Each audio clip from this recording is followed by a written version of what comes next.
மாண்புமிகு பேரவைத் தலைவர் அவர்களே, வெளிநாட்டு பங்களிப்பு ஒழுங்குமுறை திருத்த மசோதா 2026 அதன் தற்போதைய வடிவில் திரும்ப பெறுமாறு மத்திய அரசை வலியுறுத்தி தமிழ்நாடு சட்டப்பேரவையில் அரசினர் தனி தீர்மானம் கொண்டுவரப்பட்டுள்ளது.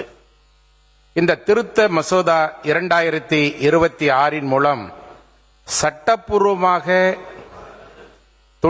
சட்டப்பூர்வமாக செயல்படும் தொண்டு நிறுவனங்களின் தன்னாட்சியையும், குறிப்பாக சிறுபான்மையினர் நடத்தும் கல்வி மற்றும் சமூக நல நிறுவனங்களின் செயல்பாடுகளையும் பாதிப்படையக்கூடாது என்பதில் அனைத்திந்திய அண்ணா திராவிட முன்னேற்றக் கழகம் உறுதியாக உள்ளது.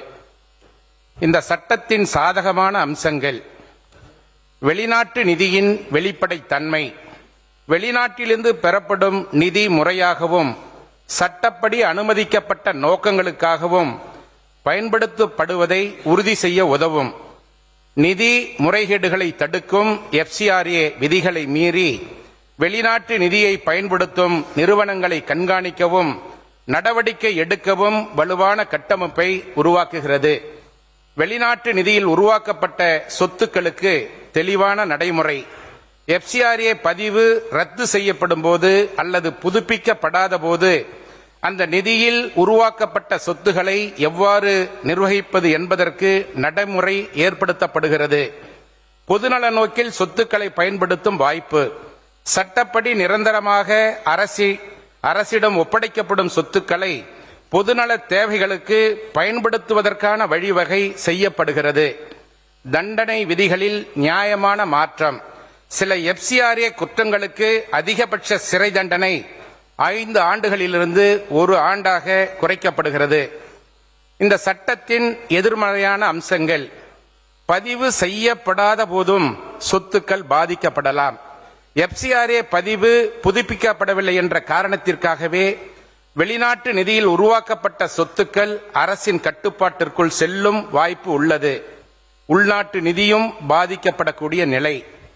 ஒரு சொத்து வெளிநாட்டு நிதி மற்றும் உள்நாட்டு நிதி இரண்டையும் கொண்டு உருவாக்கப்பட்டிருந்தால் முழு சொத்தும் முதலில் கட்டுப்பாட்டுக்குள் கொண்டுவரப்படும் நிலை ஏற்படலாம்.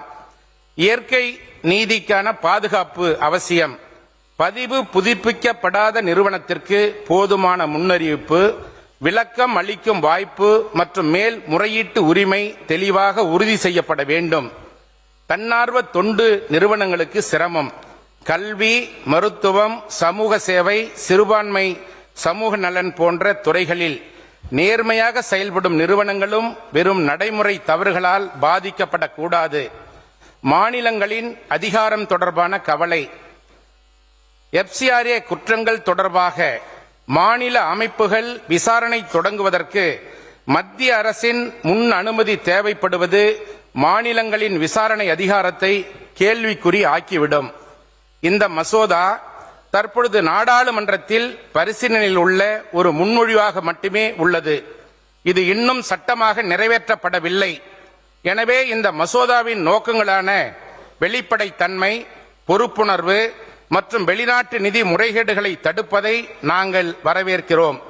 அதே நேரத்தில் சிறுபான்மையினர் மற்றும் நேர்மையாக செயல்படும் கல்வி, மருத்துவ, சமூக நல மற்றும் தொண்டு நிறுவனங்களின் நலன்களை பாதுகாக்க தேவையான திருத்தங்களையும் உரிய பாதுகாப்பு அம்சங்களையும் அரசு முழுமையாக பரிசீலித்த பின்னரே இந்த மசோதாவை முன்னெடுத்து செல்ல வேண்டும் என்பதே அனைத்திந்திய அண்ணா திராவிட முன்னேற்றக் கழகத்தின் நிலைப்பாடாகும் என்று தெரிவித்து வாய்ப்புக்கு நன்றி கூறி இடம் சாருகிறேன். நன்றி, வணக்கம்.